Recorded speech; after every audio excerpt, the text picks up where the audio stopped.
Ladies and gentlemen, it's 4 o'clock. I call this workshop to order. We're going to start with roll call. Mr. LeJeune? Here. Mr. DeZormo? Here. Ms. Mason? Here. Mr. Dalgo? Present. Mr. Bajeron? Present. Ms. Mason? All right, we have informational items. First one is 2.1 Finance, Budget Recap and Timeline. Mr. Dugas, you have the floor. Yes, ma'am.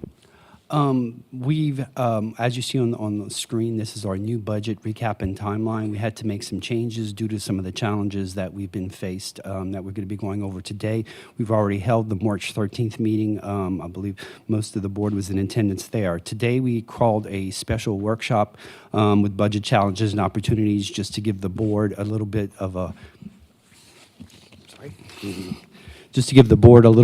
highlight, better, of the challenges and some of the challenges and opportunities that we're facing. The April 17th meeting has been converted to just a group insurance fund meeting because we will need that number to contemplate bringing back a path to a balanced budget on April 22nd. On April 22nd, we present hopefully a balanced budget to be presented to the board for public adoption on May 8th after the required publications and advertising and exposure to the public time as required by the state law.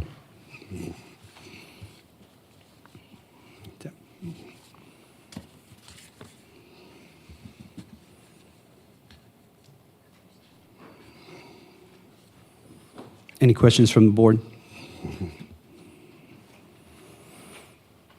On the next one.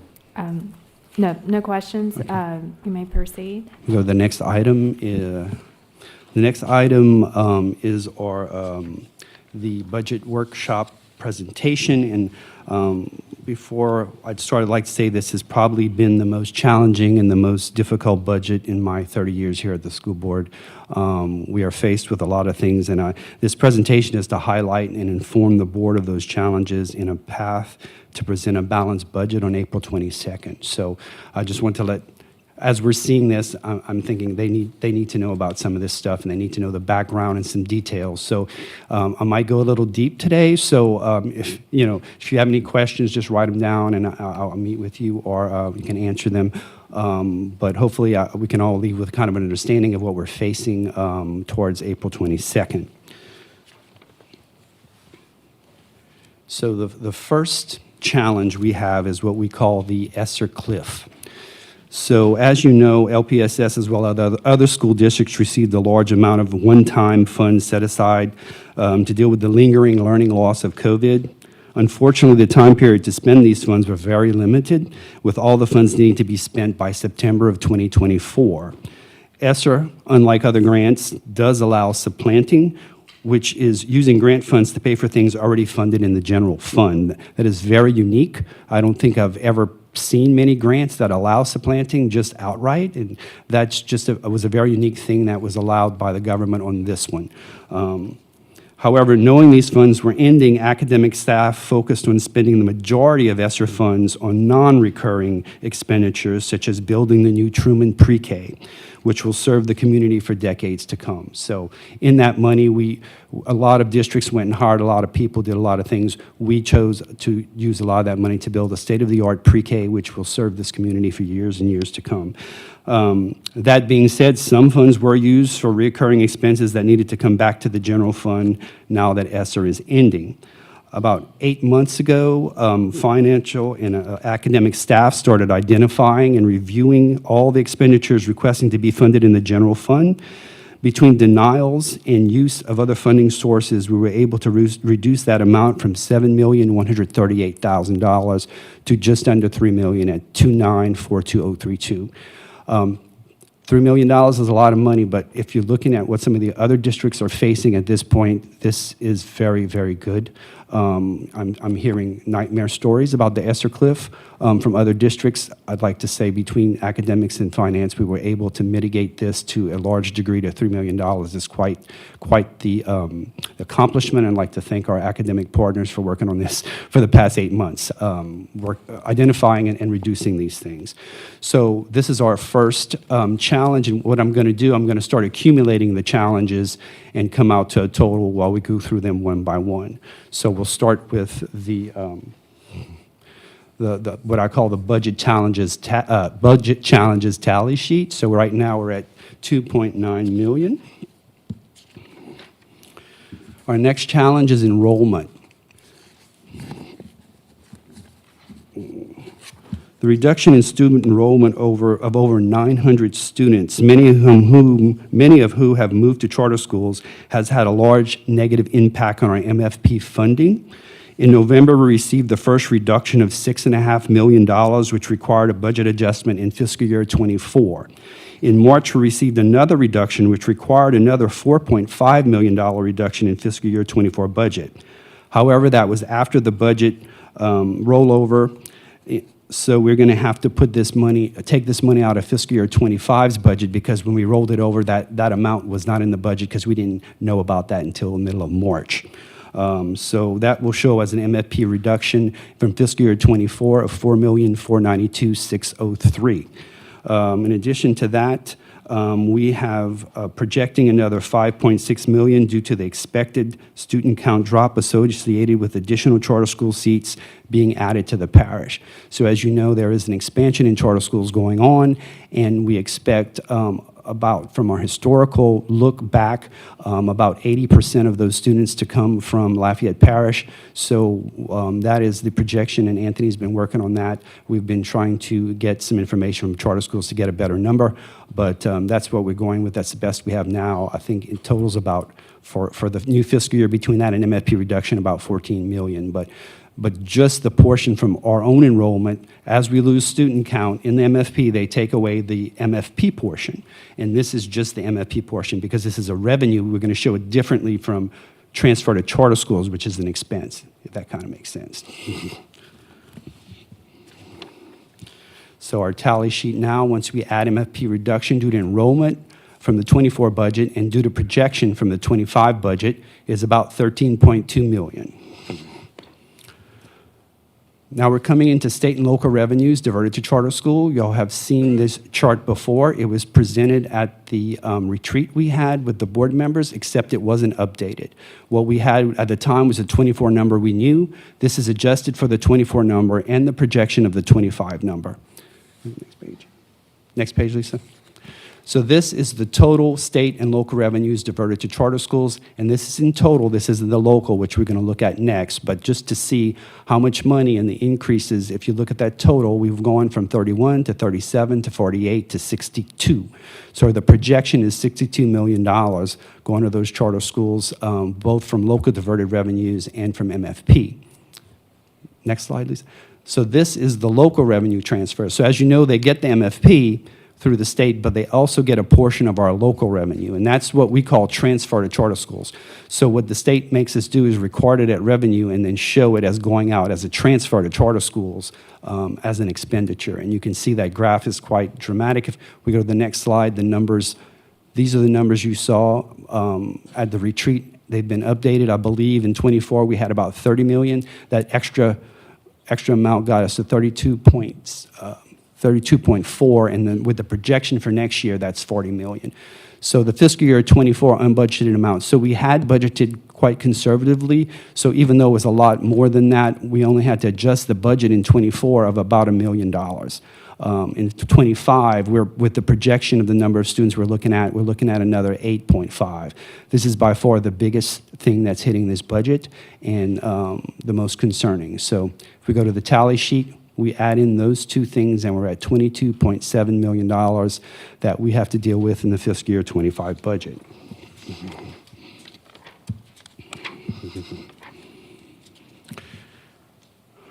This is another anomaly we kind of saw, because when we get into student enrollment, we usually should see a reduction in staffing due to student count reductions.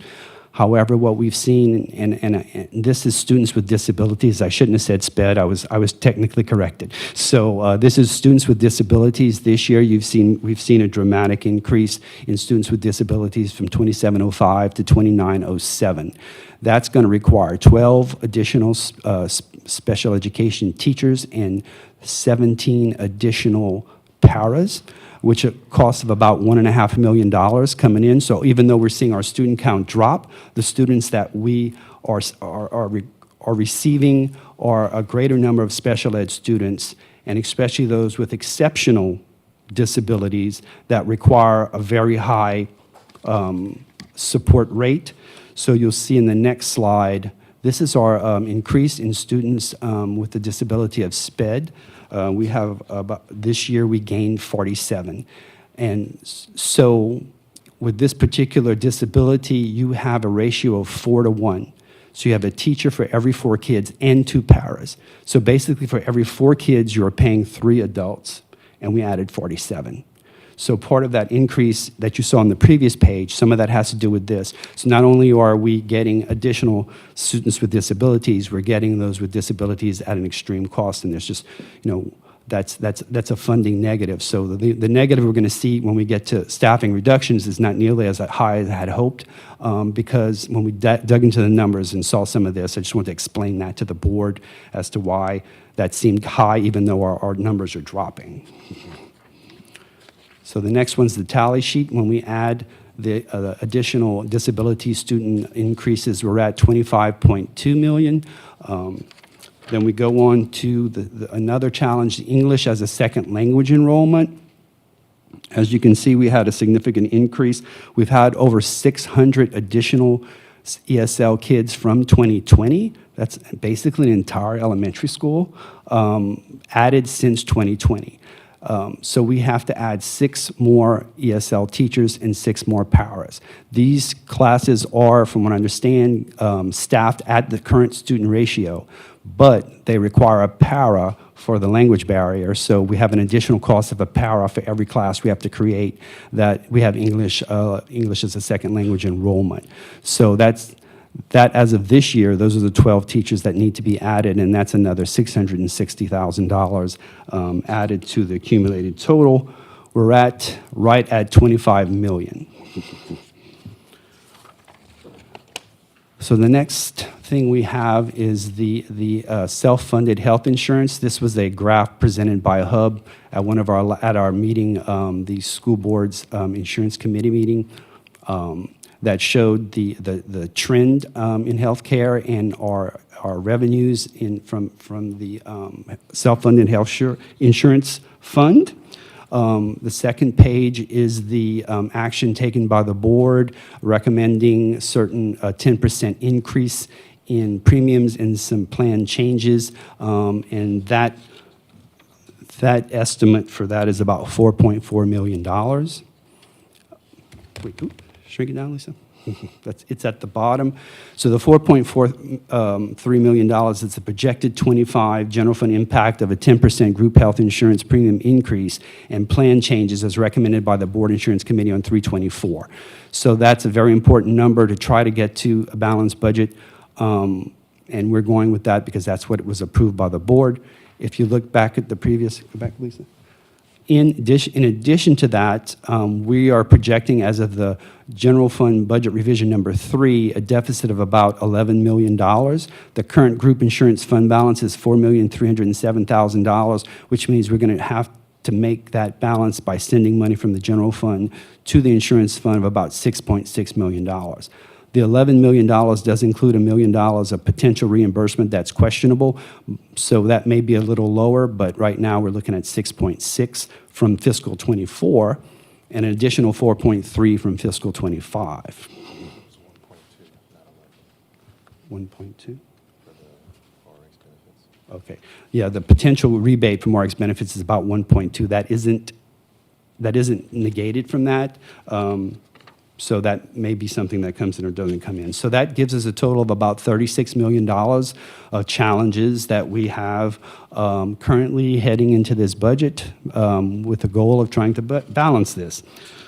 A few of the budget opportunities. So one of the things we have is the reduction in enrollment. So when they go to staff the schools, they do take into consideration a projection of the enrollment to staff the number of teachers, and we did have a significant reduction in the number of teachers.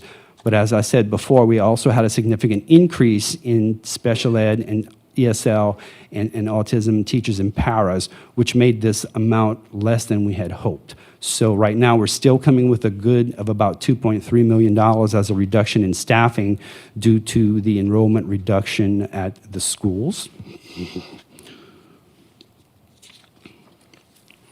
Our next opportunity is that 2024 is a reassessment year.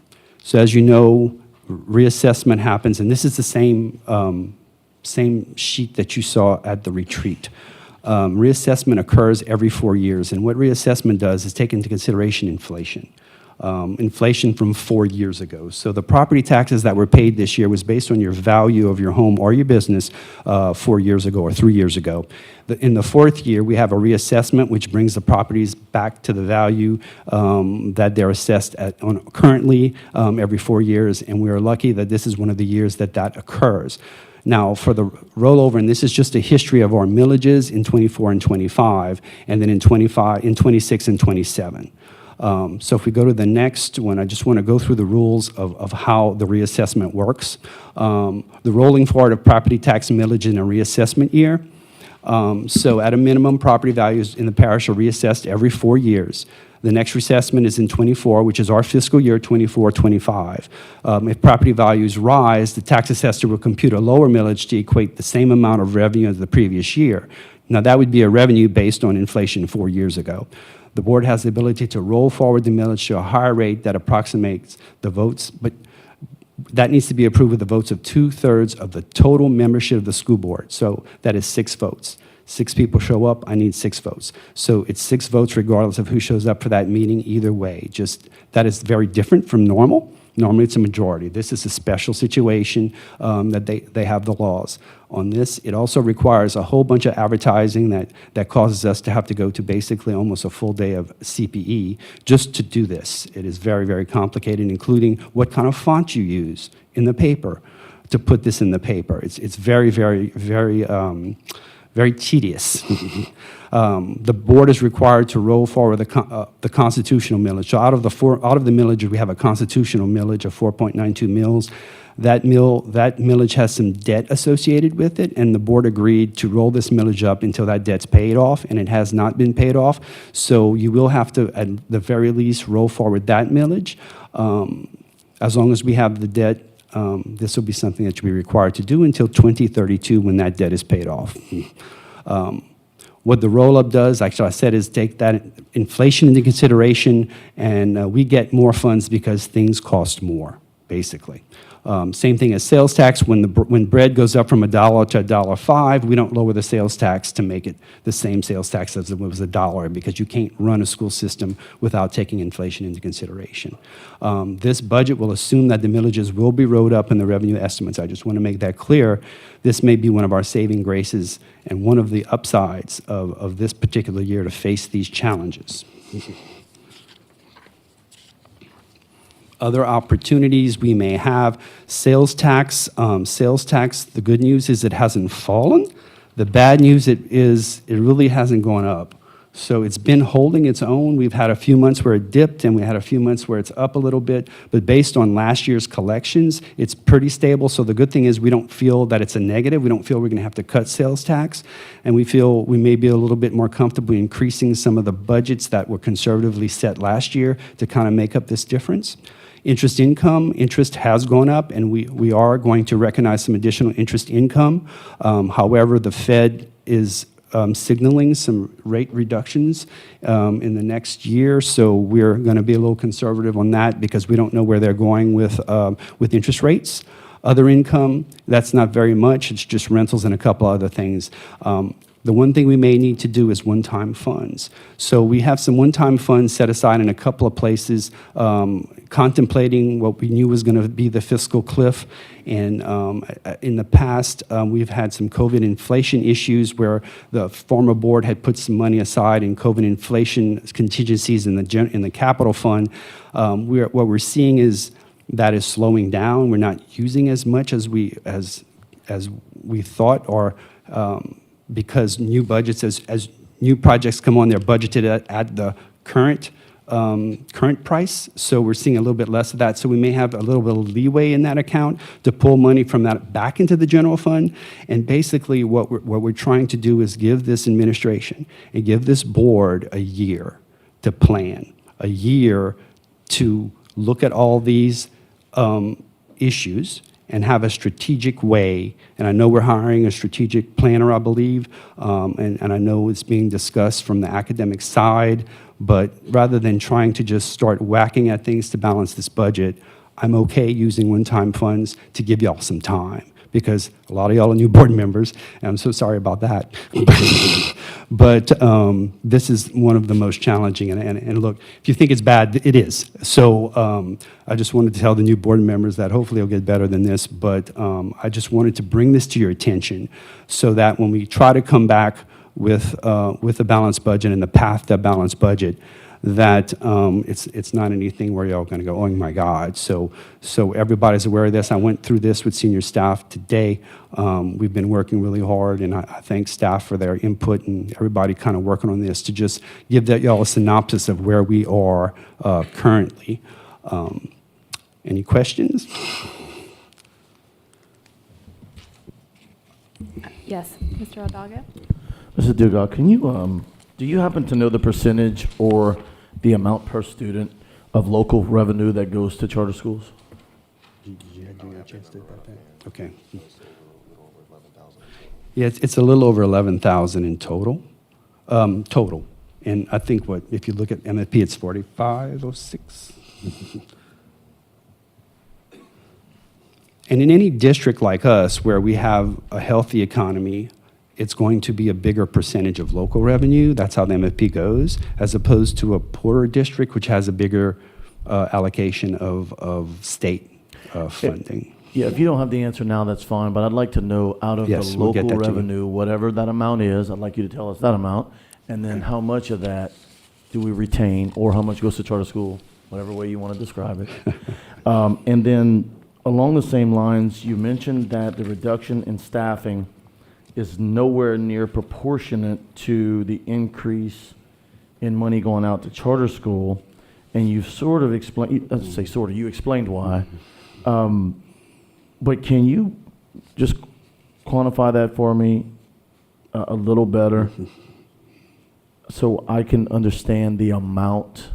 I don't care if you give it to me in a percentage or a dollar amount. It looks like there is about a $10 million difference this year over last year, but there's only about a 2-point-something million dollar difference in staffing, $2.2 million difference staffing. That's $8 million. But I don't see an $8 million increase in need for whether or not it was special ed, et cetera. So if you can help me understand that. Right. So part of that was special ed and the allocation. Yeah. A lot of it was that. Plus, and we talked a little bit about this today, when you had a school that had 600 kids and now you have a school that has 300 kids, you still have a principal, you still have a librarian, you still have pretty much the infrastructure of that school, on top of the maintenance and the electricity and other stuff at that school. So it's not a one-for-one dollar. It's not that easy, basically. And I know Jennifer and Aaron have gone through that staffing formula over and over and back and forth quite a bit to try to get it down, and they actually did a really good job. And that's why when I saw the number, I was disappointed and started digging into it, and I had the same question you did. I said, I expected this to be higher, and then when I started looking at the pluses and started digging into the pluses, I'm like, okay, I kind of get it now. Yeah, Jennifer, ratios, staffing, the formula, I guess is my answer. Right. The staffing, the classroom ratios, You know, if you have, you know, whatever, 900 students leaving from, 14 schools, Right. your teacher ratios, you have to have, You have to have meet that those ratios. additional teacher. Absolutely. Okay, so I understand. That makes sense because you have to lose 24 at one place or 26 to cut a teacher. Correct. If you lose 13 and 10, you still have a teacher. You end up having a lower ratio, I'm assuming, because you spread those kids out, but you can't really cut a teacher. If we had one big school of K to 12 for the entire district, then yeah, that would work, but we have 48 different sites. So it's not that clear and it's not that clean because they're not all coming from the same site. Well, it's not only, Mr. Dugal, from the same site, but it's also from the same grade level. So Yes, if that's you true. imagine the fact that right now in third grade, if you have 20, our ratio is 24-1, but I have 13 kids leaving in third grade, correct? But Yeah. I need 24 to leave to lose a whole teacher in that grade level. So in elementary, whereas in high school, you can capture your numbers as a conglomerate in a high, in K through 8th grade, you have to look at it per grade level. You can't divide it, you can't jump it as one bunch.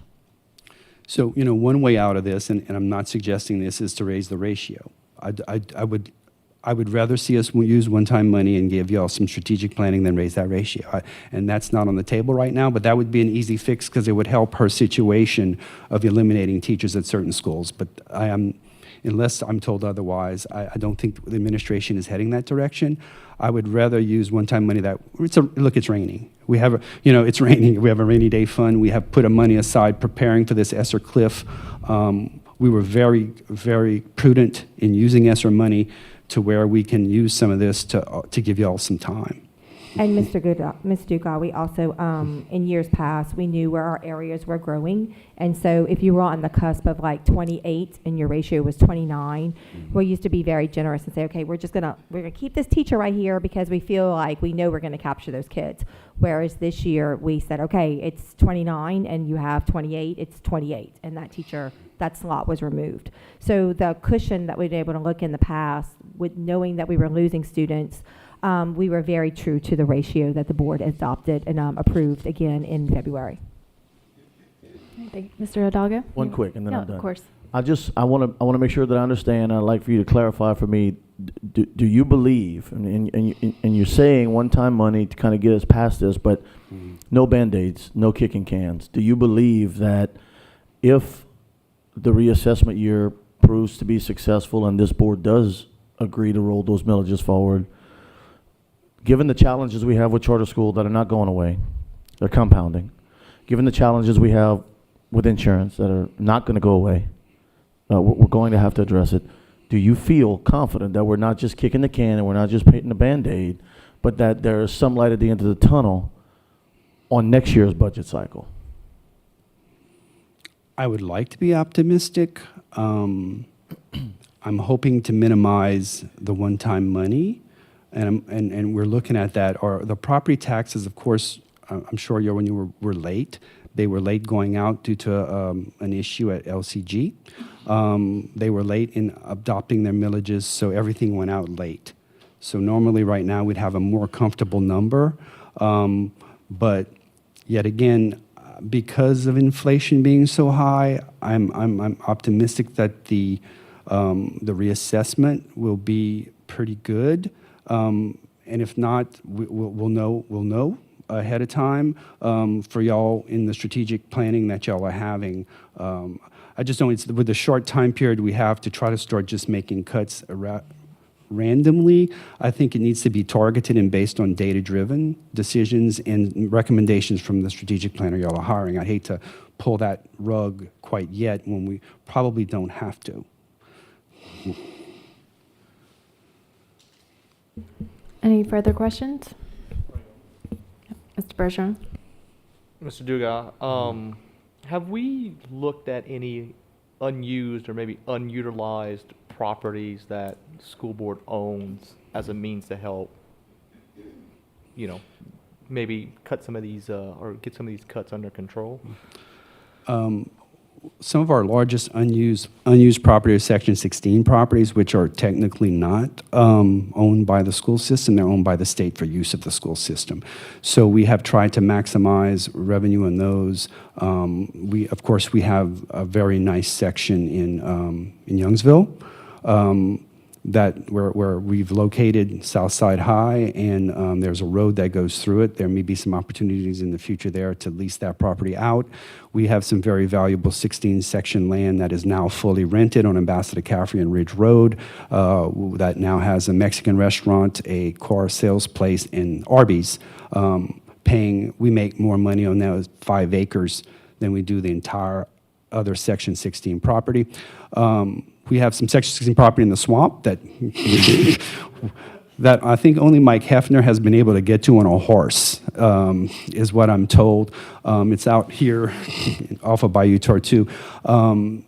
We have property that has a rice farm on it where one of our schools sits now, that we spent a couple of $1 million preventing flood, which was very, very effective in 2016. And we're renting other sections in 16 properties to the sheriff and to the city of Lafayette's police department for shooting ranges. That's near I-49 on this side. So we're pretty good about managing our Section 16 properties as best we can. Some are more long-term. We believe that the Section 16 in Youngsville could be quite lucrative. Once Youngsville fills up, that'll be the only open space out there, but we will have to hold space for potentially, new sites if possible. Could we get a list of those properties? Sure. Okay, thank you. A list of Section 16 properties. The rest of our properties are really school sites, and various school sites. Some of them have restrictions if they were donated back in 1914, or we have all the property records. It's about this tall. We call them the blue books. And so we go back and I believe some things are still written in French. I mean, it's a big historic document that we have, but basically, we will get you that.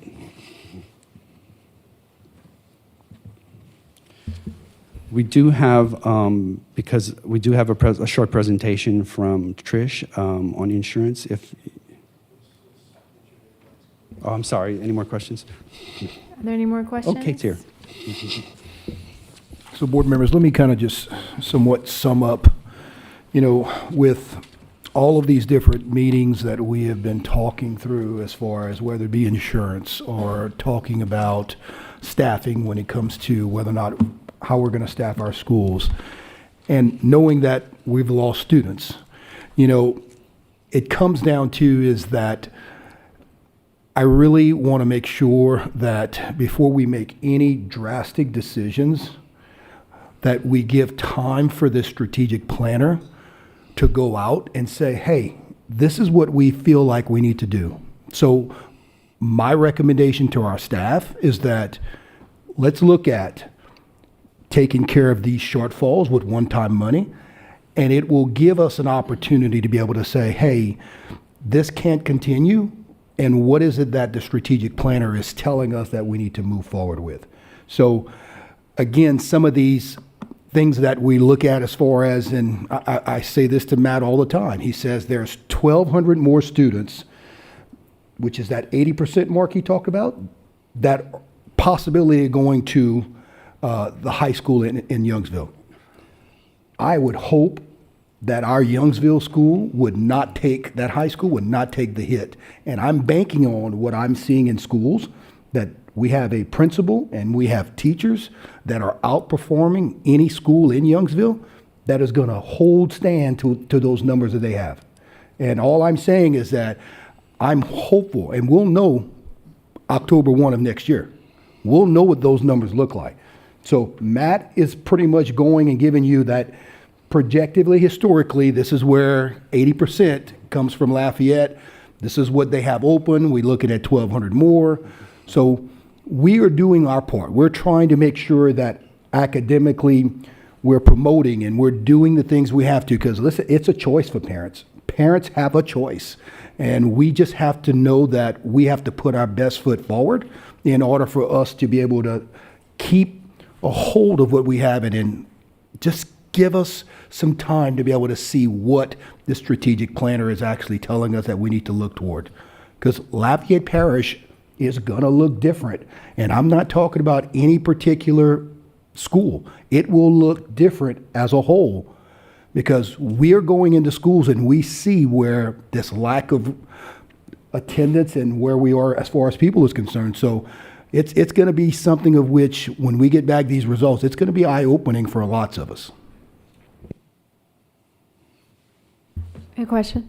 Ms. LeBeau? Thank you, Ms. Mason.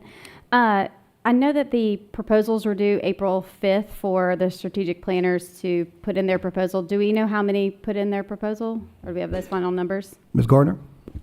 We had 2 people who submit as a proposal. We had some that declined and said they were not interested or did not have the manpower at this time. Thank you. And then April 11th will be, is that the decision, or we're just going to review the proposals on that day? We waited for the board meeting to end, and I think there would be a TBA for them to come in and give us a presentation after we reviewed. Great. Thank you all so much. The last slide we have is the special board meeting on April 22nd.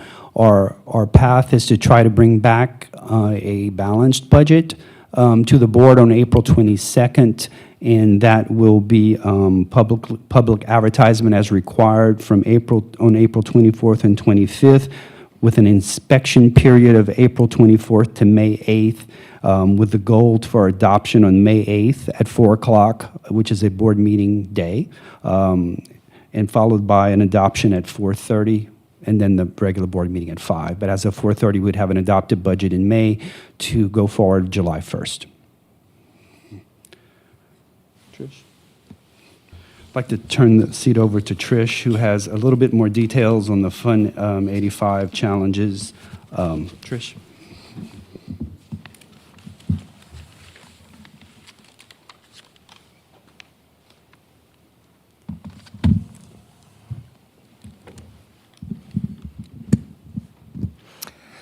Good afternoon, members of the board. My name is Trish LaBeouf. I am the Director of Insurance and Benefits. I'm going to go over an abbreviated version of what was already discussed with the Board Insurance Committee. It was a lengthy meeting, so I just want to try and highlight some of the hot topic issues within insurance and give you a brief overview of what those concerns are. Mr. Carbo, can you get me up my slide deck?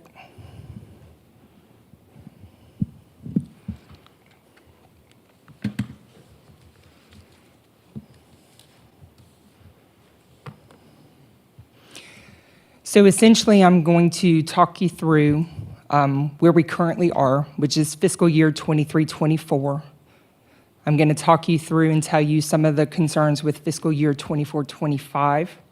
I'm going to tell you what those concerns are, and then just try and give you some graphical, visual representation of what HUB reviewed the other day with the Board Insurance Committee. Ms. LeBeau, can you pause just a moment? Yes, ma'am. We're having technical difficulties. Okay.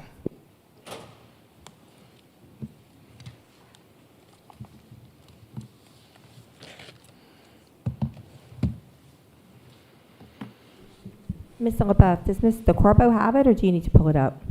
Mr. Carbo has it. I sent it to him via email.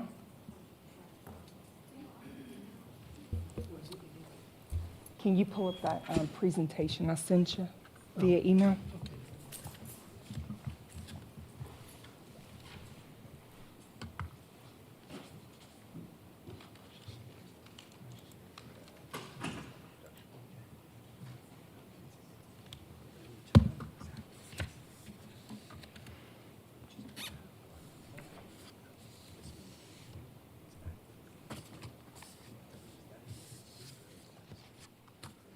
I apologize.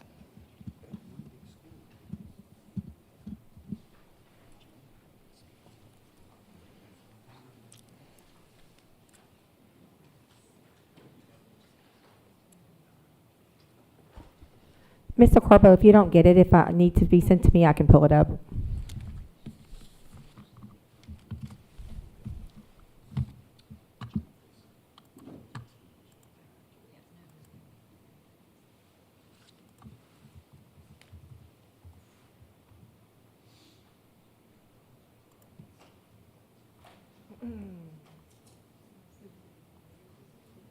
Ms. LaBeouf, you want to share it with me?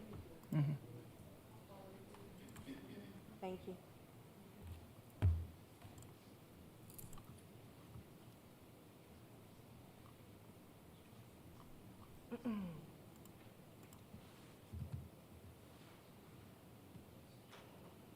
There we go. There you go. Okay, if you can scroll down to page 3, Ms. Gardner, if that's you. It's not, but thank you. Okay, sorry. Mr. Carbo, could you hit the click here? Because that's essentially the abbreviated version of the hub. Okay, so if I could just offer Mr. some Corbo, can you visuals. enlarge it with the plus at the bottom?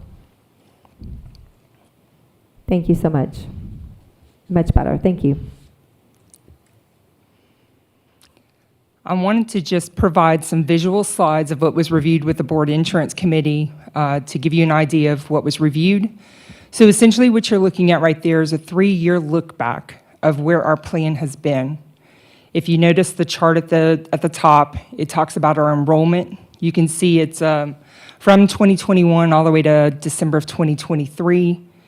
You notice that there's both active and retired members displayed within that chart up above. As you'll notice, the larger blue portion at the top of that chart is with regard to the Humana migration from Blue Cross to Humana. Those are Medicare A and B eligible members. The chart at the bottom that has the blue, the green, and the red. So the blue is a reflection of your group health insurance claims. As you can see, we are self-funded, which means that the district pays for the health insurance benefits of its members. So it comes directly out of your pocketbook. The blue represents those claims and billing. The green in the background is your funding. So as you can see right off the bat, your funding is not meeting your claims and billing. Your red line in the middle is essentially the trend. So as claims and billing come through, as expenses are more, then that trend, you can see an upward tick. It starts off at 4 million and is increasing all the way to the right of your graph. So it gives a good representation to show you that your funding right off the bat is not meeting your revenues, your expenses rather, I apologize. So that's where your deficit that I'm going to speak of in a few more slides is coming from, because claims and billing is in excess of it. If you'll scroll to the next one for me. So that's essentially the chart that we just saw visually. It's in data available to you.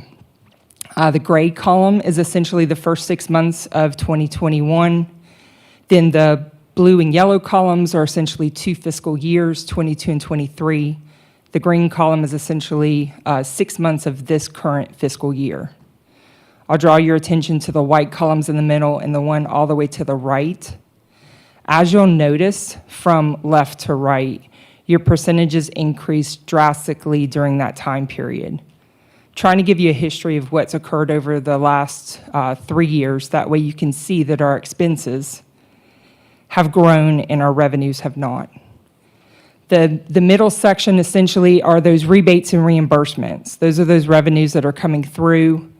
I apologize. The second section is actually your additional fixed costs, your Medicare Advantage plan, which is the other offering offered by the district, department expenses, and then those fixed costs are essentially your stop-loss premiums and your Blue Cross administrative fees.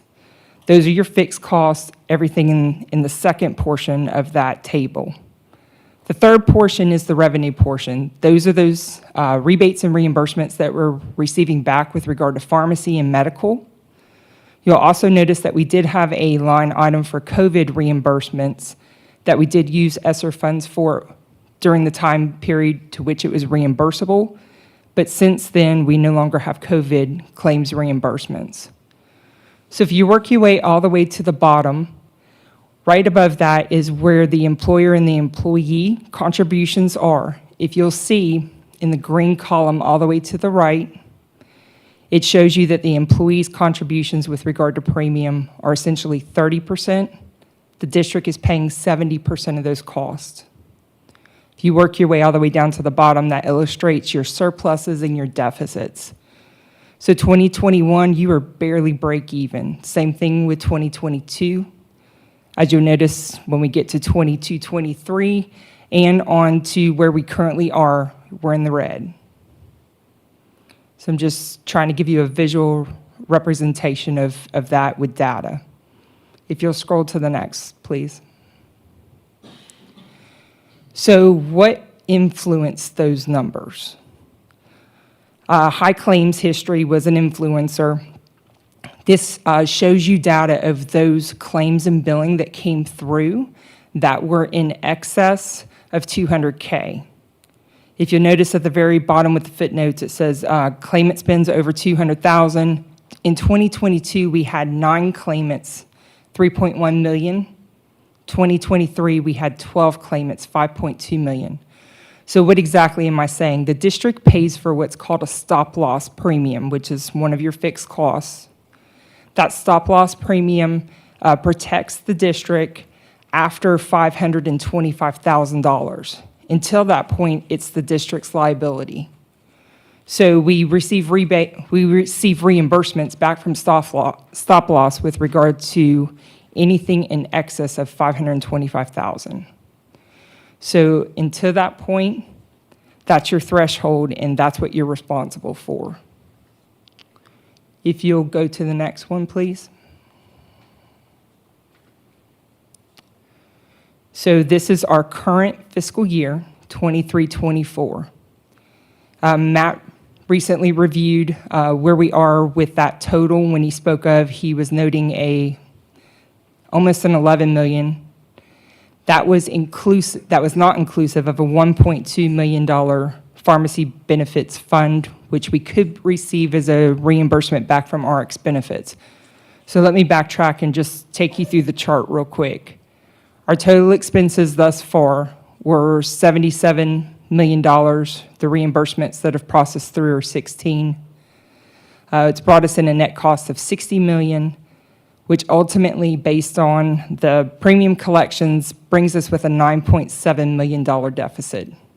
Keep in mind, like Matt mentioned, there's a $1.2 million pharmacy benefits fund with RX benefits. If the district produces additional information for RX benefits to justify the $1.2 million, then we will be able to reduce our deficit amount for this fiscal year. If not, then that $1.2 million comes back to the district, and we still have to pay for that amount. So then that's going to increase your deficit for this current fiscal year. So as you can see, we're looking at either 10 to 11 million, just closing out this fiscal year. These are projections. However, we have sat down with the hub consultant. We've sat down with the accountant. We have gone back through every single account. And based on where claims and billing is currently coming through, we feel very confident with it being a good projection, keeping in mind that those numbers are still going to be fluid throughout the end of the year as claims and billing come through. If you go to the next slide for me. Yes, ma'am. Is that okay? Yes. Please. To clarify, so the 9.7 is assuming we get the 1.2 million back. If not, that's when you get to the 10, 11 million mark. Exactly. So Okay. when Mr. Dugas included his presentation for you, it was not inclusive of the 1.2. He calculated it as though we were not going to get it. I'll make a disclaimer that I don't think I mentioned. So the contingency with the 1.2 is that we do have to renew with RX benefits. So for fiscal year 24-25, if for some reason we don't, then the 1.2 has to come back as a cost, exactly. Comes back to the district, so we either have to pay it through claims and billing, or we get any rebates and reimbursement that are still due to us reduced based on that 1.2. And that's in our contract? Is it because we didn't terminate timely, or is it because our renewal it's a guaranteed renewal and it's tied? How is that tied to that benefit, I guess, is my question. So every single January, RX Benefits comes out with new costs for our contract. Otherwise, it renews its evergreen. When those new cost savings measures come out in January, we sign off on the contract.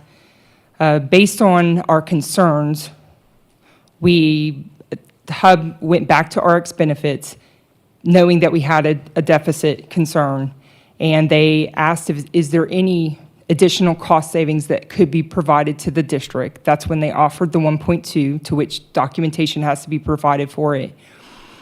With that being said, it had a contingency clause to it. If the district takes the 1.2, then they need to sign A renewal a contract. renewal contract for 24-25. So that plays a good piece with, at the Wednesday board meeting, the board will be reviewing an opportunity of perhaps changing the group health insurance consultant. If for some reason the consultant gets changed and the new consultant does not decide to renew with RX Benefits for whatever that reason is, the district can expect that 1.2 expense coming back. Okay, thank you. You're welcome. So again, just another visual representation. Mr. Dugas had that in his slide deck. Essentially what you're seeing there is our increase in premiums. The yellow line is essentially costs are still continuing. However, if you notice the black line, that is where the premiums stop. We do not start increasing premiums past 2017. We've had very incremental premium increases. We've had a 3%, a 4%, but nothing to keep up with the yellow line, which is essentially your trend based on your expenses and everything that's coming through. Siegel trend is the national medical trend based on medical claims and expenses. It's like the standard. Ours is essentially the black line that shows you, hey, we weren't even keeping up with trend. As you can see, our line essentially flat lines at one piece because we weren't increasing premiums at that point in time. We've had a few cost-saving measures along the way. We implemented silver scripts in 2022. You can see that little bump up. We also had some COVID reimbursements that would have had an effect on it too. But not having substantial premium increases to meet with the trend is where you're seeing the concern. There's a huge gap between the two. Next slide, please. Yes, ma'am. I have a question. So can you go back to that last slide just for a quick minute? So it seems like you mentioned the premiums were plateaued kind of at 2017. Was there some reason why there wasn't a strategic phase-in of increasing premium year after year so there would not be such a balloon effect now? Good question. At the time, it was not a recommendation by the hub consultant. We also had COVID during that time period too. There was not increases during the COVID time period due to many hardships that were occurring during that time period. There didn't, according to what the consultant was advising us, there didn't appear to be a need in order to increase the premiums at that time. So that's when you see the flat line. We did have a 3% and a 4% incrementally from roughly 2017 to current. I think we've had 2 or 3 premium increases. I'd have to double check. But we've had something, but they haven't even kept up with trend. So the projections didn't parallel the trend that you Yes, ma'am. I've got a few more slides that'll give you a better indication of what trend is and where we should have been based on what the new consultant has made available for us. Thank you. Yes, ma'am. Ms. LeBoux? Thank you. Have we extrapolated just even the 30%? Is this, I'm assuming this is the 70 plus the 30 is 100% of the premium. So what we're paying plus what the employees are contributing, correct? Correct. No, Or is ma'am. this just the 30%? That's just the employee-only, retiree-only premium. That's not the board's portion. Okay, so this is just the retiree portion? Correct. Okay. Yes, yes. And it's only the 30% portion? Correct. It's a Okay. reflection of those premiums that the active and retired members pay solely. I say, Ms. LeBoux, it's the actives and retirees, it's not just the retirees. Okay, active and retired. Yes. But we're just looking at the 30%. Yes, ma'am, it's the Yes, 30%, exactly. whereas the school board's other portion, this is just the impact of the 30%. Okay. Correct. Great, thank you. Just want to clarify that. Next slide, please. So, Ms. Stronghold, this gives you a better picture of what trend should be. If you notice the chart right there, it talks about no trend, low trend, LPSS trend, and national trend. So the third column that notes the LPSS trend, that shows you the premium increase currently if we needed to address the problem that we're seeing right now. 21.3% premium increase. That's just to keep up with our trend. The previous consultant tended to offer either a no trend or low trend option, but even if you notice the no trend, we should still be implementing at least an 8% premium increase with that no trend. So this gives you a perspective without any cost savings measures, which I'm going to show you a slide on that in a few seconds, but it puts it into perspective how much of a premium increase based on your current concerns you're going to need. If you'll go to the next one. So what are we currently proposing? So the Board Insurance Committee met about a week or two ago. They heard the information from the hub consultant. We have some options available to you in order to reduce some of those cost savings to the district to where the premium increase will not be as much to the member. So essentially what they are proposing is a increase in deductible, an increase in, or a decrease in coinsurance, and then an increase in family maximum. So let me draw your attention to the purple totals on the chart. So at the very top chart, that's the enhanced plan with a copay. They're proposing from an $800 to an $1,100 deductible increase. The family maximum out of pocket would go from $2,400 to $3,300 for an estimated cost savings of $121K. The next purple item is essentially the 70%. So essentially take the 80-20 coinsurance portion and reduce it to a 70-30. I will pause for a second and note that this item in particular has been a hot topic both with active and retirees. They're concerned of a reduction in coinsurance from an 80-20% to a 70-30.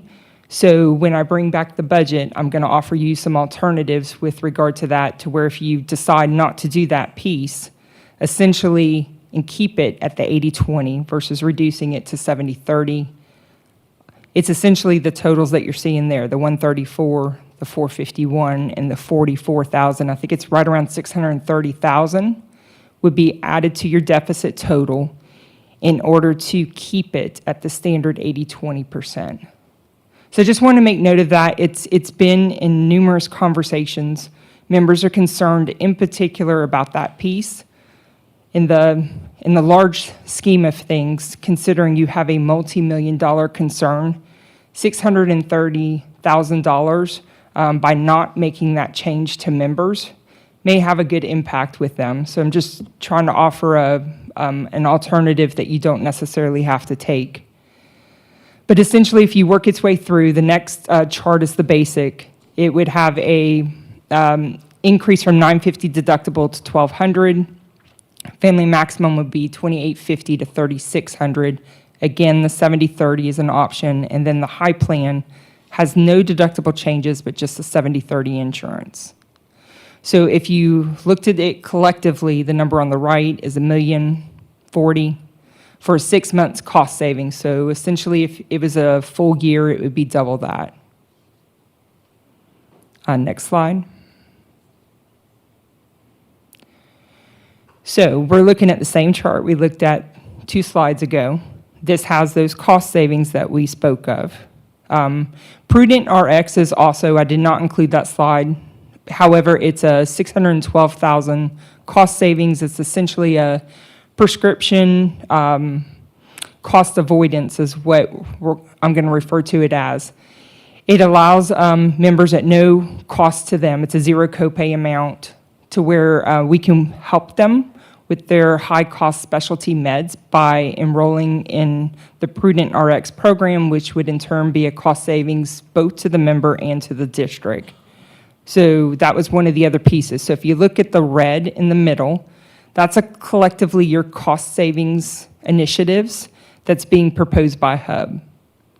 Keep in mind now, if you look at the third column that says the LPSS trend, it went from 21.3% to 15.28%.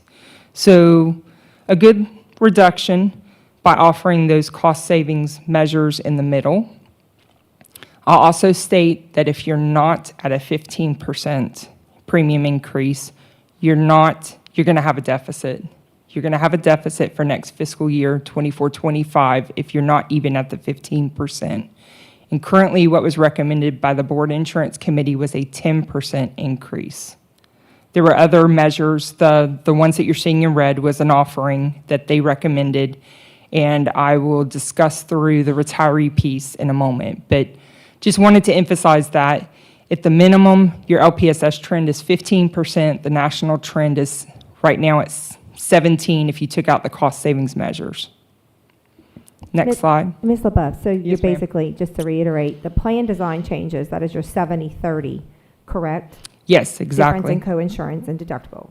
Yes. But, and then your prudent in prescription. So if the plan design changes, the board chooses not to do that, that means the 15% will not, it'll be higher than the 15%, but it wouldn't be the 21. There would be some savings, but not all the way down to 15. Exactly. Yes, ma'am. You can work with whatever your discretion is. Just know it's going to add to your total. Your expenses are going to increase because that cost savings is going to be removed. Yes, ma'am. And does this include the other prescription service as well? If we opt into, can they have both, Prudent RX and what was the other one that we mentioned Okay. earlier with the 1.2? Yes. So you have 3 pharmacy benefits managers. You have Silver Scripts, you have Express Scripts, and you have RX Benefits, essentially. RX benefits. is So what I was RX Benefits is tied with that 1.2 million that we spoke of. thinking. Yes. But this is an incentive. Prudent RX is an incentive through RX Benefits. Okay, so So yes. it's under that So if umbrella. Okay. it goes away, then yes, your cost savings will go with it if you choose not to renew with RX Benefits So too. the 612 is on top of the 1.2, or it's encompassed in the 1.2?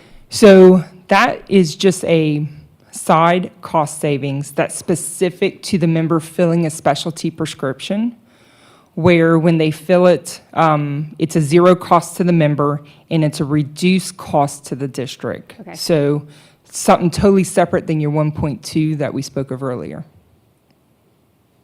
Next slide, please. So the retiree piece that you're seeing right there is an offering. At the top, you'll see the 7/1/2024. In order to get some sort of quotes, we had to list July as the start date. However, we are requesting a 1/1/25 full migration of Medicare eligible members. So keep in mind, let's go back to the scenario that the board will be reviewing on Wednesday with regard to the group health insurance possible change in consultant. All of this could change. Your current Medicare Advantage plan with LPSS is the Humana plan, which is the yellow on the very first column on the left. A new consultant could come in, they may offer a different recommendation, but the players, I'm going to call them the players or the carriers that you're seeing there, are the large options available to you. And should a new consultant come on board, it will likely be something similar, but it will be, whether it be Hub or another entity that brings it to you, it's going to be their buying power, essentially. So I'll just briefly review it. There's options under the current plan. The premium will increase from this fiscal year to the next fiscal year. It's going to go, and keep in mind, that's a large majority of a cost to the district. There are some offsets with the Humana premium. Let me just state it like this. The Humana retiree-only premium is a zero cost to the member, currently a zero cost to the member. Retiree plus spouse is $49 cost to the member. In 98, we have some instances where there's 3 members under Medicare. Maybe there's a disabled child. That's $98 cost to the district, or cost to the member. But what you're seeing there, the other remaining portion, which is the true portion, that's the cost to the district. So the $213.21 is what currently costs the district for 1 member under the LPSS Humana plan. Come next year, that's going to have a premium increase to $243.05. So if you just keep going right, Aetna is not really an option because your costs are going to be much more expensive. So then that leaves you with possibly a Blue Cross option or United Healthcare. And rather get into the weeds, I just wanted to show you the differences of what is likely available with the current consultant that we have, and at least show you visually what some of those options are. If you'll scroll to the next one, a lot of these Medicare Advantage providers offer value-added benefits, which include dental, hearing, and vision. So those benefits would be inclusive of the Medicare Advantage plan. And like I said, rather than get into the weeds, I just wanted to show you what was offered. And one more for me, please. So keep in mind, HUB pulled initial numbers of what a possible cost savings would be if you took a full migration of Medicare A and B eligible members and migrated them to a Medicare Advantage plan. So HUB's numbers are very rough. To include, when we had the discussions last time with the Board Insurance Committee, I stated the same thing. We are still in the throes of analyzing an analysis because there's a lot of moving parts here. You have some members who have Part A and not B. You have members who have B and not A. So we're trying to segment those individuals to come back with you with more definitive info next Wednesday and break it down for you. But HUB's rough estimate was about a $7 million cost savings. I can personally say that's way too high because that's just without having a lot of considerations built into that figure. That's just a, hey, we pulled Medicare Advantage members, I believe you can have this cost savings. I believe you're probably looking at closer to a $4 million cost savings, and depending on how many members we may have to grandfather, it may be less than a $4 million.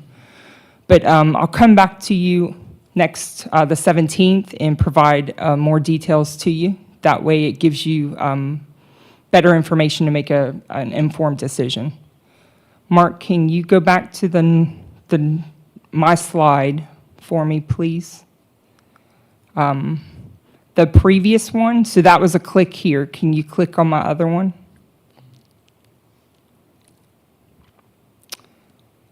Go to the left. Perfect. Okay. So zoom in on that one for me, please. Thank you. So I tried to put together a brief timeline. So how did we get here? I tried to, I don't want you to think that this occurred overnight and this is alarming, because it didn't. We've had conversations with administration, we've had conversations with the consultant, and I wanted to try and build out a timeline to tell you how things have transpired. The consultant noted deficits along the way. We've been at break even based on the slides I just showed you in many instances. One thing goes awry, we have a bad week, and sometimes we have upwards of $1 million weeks. Then it's going to throw everything off kilter if you're just trying to look for a balanced budget and you're not strategically planning and projecting for looking ahead.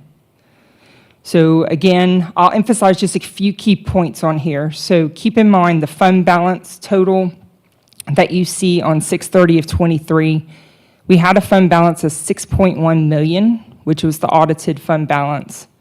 On 7/1, that audited fund balance was reduced by 1.8. Okay, we may have never had to borrow from the general fund at any point in time, but keep in mind, I'm reducing your fund balance based on the expenses that are coming through and not enough revenues. So that's a consideration. With regard to the premium increase at the 4%, keep in mind there, the 4% was implemented on 7/1 of 23 of last year. However, it's good that there was plan migration to the high deductible and to the Humana plan. However, with that migration, funding was also lost. Based on that, it's technically a 2.7% premium increase is what was really realized. I'll just note again, the last three, the HUB report between July, October, and the Board Insurance Committee on 3/25 are all showing you that our deficit's getting larger. You can see first quarter HUB reported a 5.1, second quarter it was 7.6, and here we are at 9.7. So keep in mind, claims and billing are still coming through at the end of the year. Your larger months tend to be when your employees are out of school. So that wave is coming because they're going to be going to the doctor and taking care of the things that they need to over their summer break. So we're going to have an increase the closer we get to those summer months. Next slide, please. So just a few recommendations to address your growing concerns. Remove the risk. That is your retiree population. By moving them off the plan, your expenses go with that migration. So let me give you an example. Right now, the district is paying for those expenses. They're paying the medical, the prescription, and the fixed costs.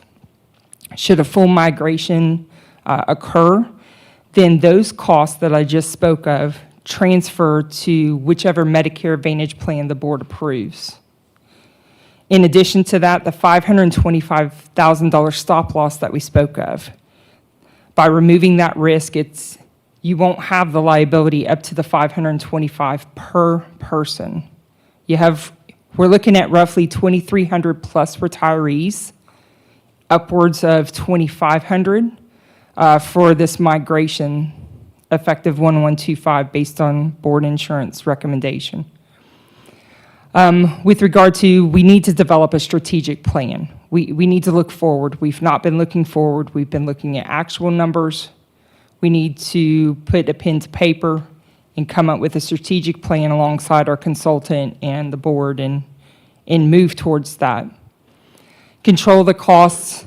The hub consultant recommended that we reevaluate the formularies under the prescription services and perhaps consolidate them from 3 to 1.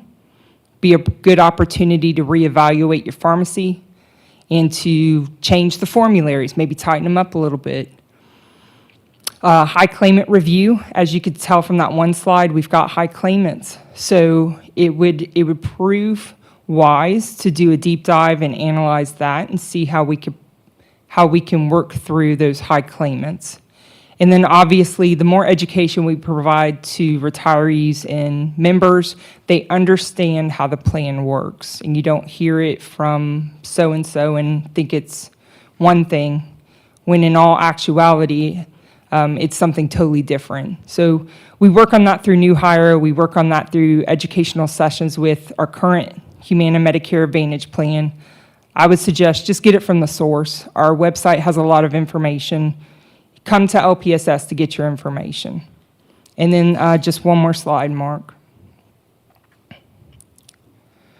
So just, I'll reiterate, future challenges and based on our current circumstances. So without a Medicare Advantage mandatory migration on January 1st, 2025, you can expect to see me at the podium again next budget season. You'll have a larger deficit. You won't have a fund balance because you're trying to work through the deficit concern. You're going to have increased claims under medical and prescription. You're going to likely have annual, if not semi-annual, double-digit premium increases. I'm not to say that with a migration that you won't, because we need to keep up with trend and we need to deep dive into some of these concerns that we're seeing. But you can expect it if you don't have a migration.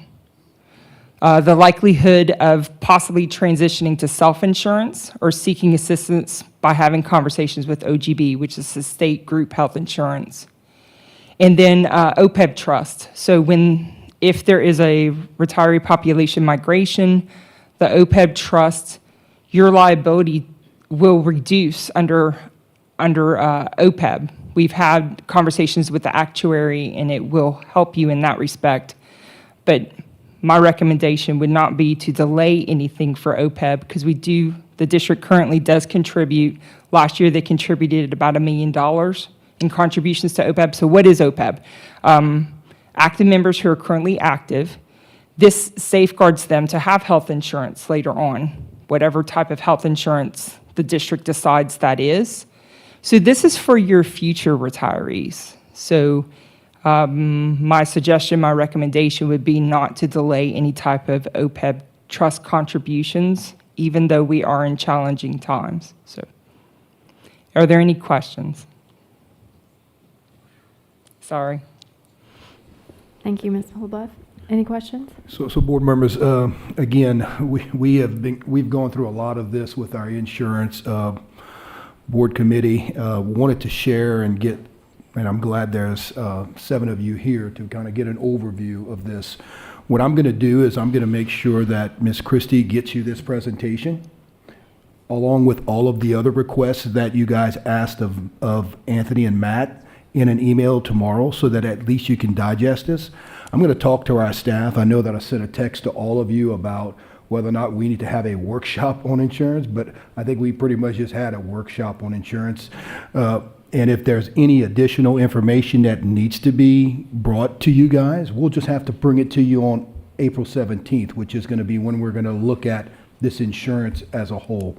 So if you guys have any objections to that, please, let me know. But I mean, this is pretty cumbersome, and you're going to probably need some time to digest. And what I would ask is that, hey, reach out directly to Trish. You guys can talk to her about some of these. This is a lot of numbers, a lot of questions, so that I know you're getting a lot of emails from a lot of different people. Just, again, go back to Trish and just let her be the one to tell you, hey, this is what I'm getting. Is this actually factual? And we'll kind of just handle that way, if that's okay with you guys. So we'll get an email out tomorrow, again, on this presentation, along with the 2 asks from Mr. Hidalgo that we need to get those numbers as far as what is going to charters, whether it be locally or statewide. We want to know what's going to them, along with all of the list of the properties. You have a question, Ms. LeBeau? Thank you, Ms. Mason.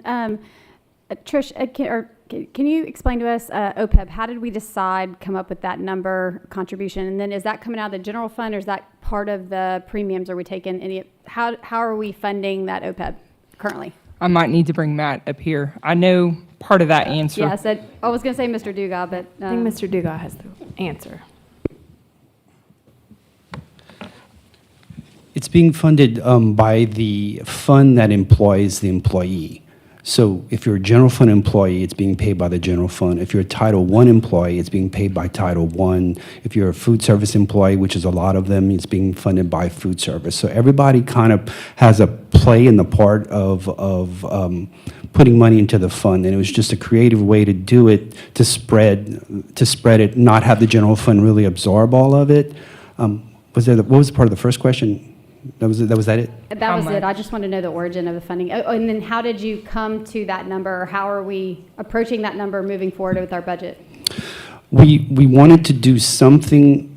Okay, in the process, there's a bunch of things at play. First of all, the continuity of the fund. Because we have the OPEB trust, we can show this in an internal service fund, and it doesn't absorb into the general fund. So you really have a lot of transparency as to the activity in the fund being a self-reliant fund in a self-insurance fund. If we didn't have the OPEB trust, the auditors say, you're not dealing with this liability, we're going to pop it in the general fund. So that's how we're able to justify that. Now, the auditors will be here, and they will make a presentation before the board meeting on our CAFR, and they will discuss the internal service fund and the going concern nature of that internal service fund. Also, what we have told the rating agencies and what we have told the auditors in order to keep this as an internal service fund is that the plan is to address this over a very long term. So if you compare it to what happened with the retirement system back in the 80s, same thing happened. The retirement system and the financial community said, hey, you're promising retirement to these people, but you're not putting any money aside. This pay-as-you-go thing it's a Ponzi scheme. You can't do that. So 1987, they started increasing the premiums to where they put a portion of that premium aside into a fund to fund retirement when you retire, so that the money is there other than just a promise. That has been successful. From what I understand, by 2030, that fund should be fully funded. So, I'm feeling a little better about my retirement, knowing that the money's in the bank and it's not just a promise. This is exactly the same thing, but for the retirement health care promise. You're retiring health care, but you're not putting any money aside. So what the same financial people are saying is like, hey, you can't make a promise and not have a liability. You make a promise, you create a liability, just like when you issue debt. So you issue a debt by saying it's a promise.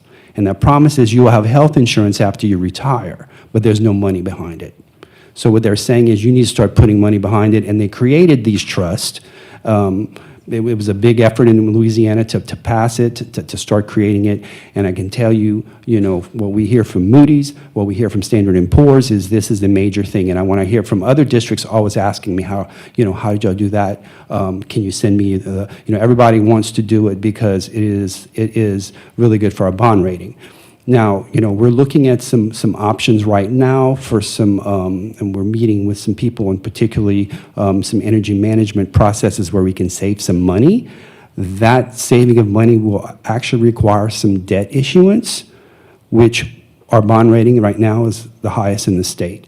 So if you're going to issue debt for even though we're not building anything, that the premise of energy management off track a little bit is that the savings will pay for the debt plus. So, but you still have to issue the debt. The cheaper the debt, the more you save. So that is a huge thing based on some feedback from the last bond issue that we wanted to slightly increase that. So we're looking at a long-term issue. It didn't happen yesterday. It's not going to be fixed tomorrow, but we have to start. We started with $1 million. I believe we're at 19 or 20 million right now. So, that's not a lot considering, but as Trish said, the amount of the liability will reduce significantly if we moved on to Medicare, because your liability goes from $525,000 possibly to $270 a month, or whatever the premium is, because anything above that is handled by Humana. So they're not a liability per se. Your liability is capped. So that's huge.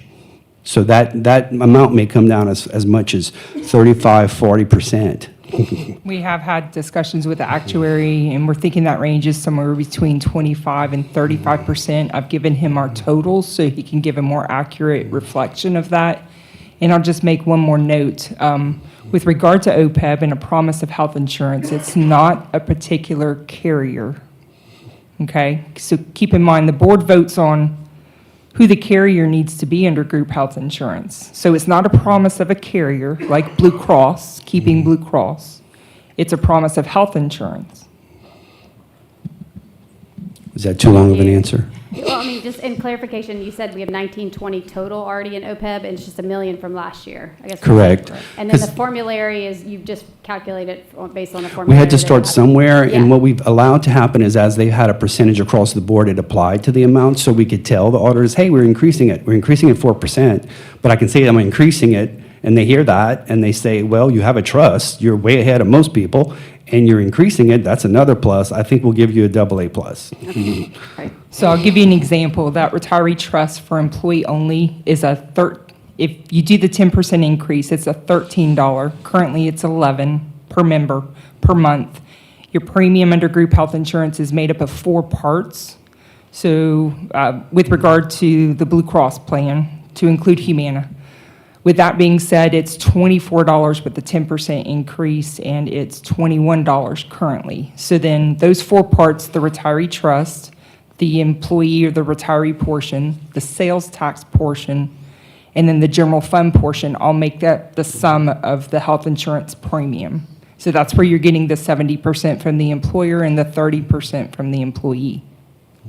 All right, thank you. Mr. Aldagu, did you still have a question? More of a statement, if it's okay. I don't want to belabor the point, but I wanted to add a little bit more commentary about 2 things. First, the OPEB trust. Since the beginning of time, since the beginning of the self-funded plan, long before my time, we've made promises to employees, for retirees, to have health insurance through their retirement for the rest of their life.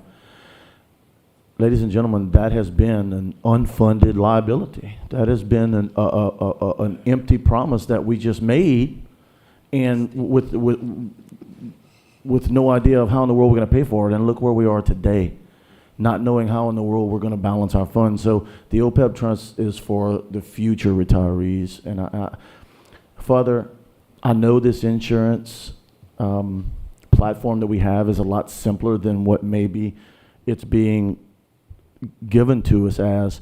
There are so many moving parts. I'm begging you. I could have done this individually, but in an effort not to have to make 6 phone calls, I'm begging you to please take time to look through this, take time, speak to Matt, speak to Ms. Trish, speak to the superintendent. This is a major, second to the charter school issue, this is going to be our issue. This is a $77 million fund. This is nothing to snark at.